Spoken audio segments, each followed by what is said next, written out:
how to factory reset a Hyundai onboard infotainment system. This is going to remove all of the driver profiles, all of the settings, everything like that. This is a 2025 Kona, but it's going to work on any of the modern Hyundais with the modern infotainment system. It's going to remove all profiles, all settings, everything like that. So the way I want to do that is I'm going to come over to my infotainment system here. I'm going to hit the setup menu. It's going to open this main settings menu here, and I'm going to go to general.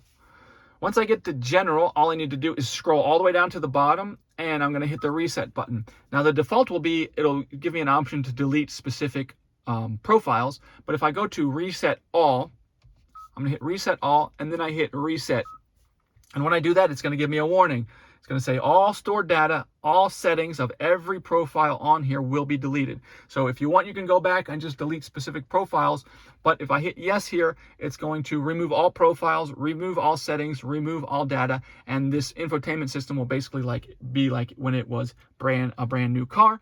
So anyways, hope this video helped. If it did, if you leave me a like, I'd really appreciate it. And if you subscribe, you'll see I put up a bunch of tutorials like this on this car and others.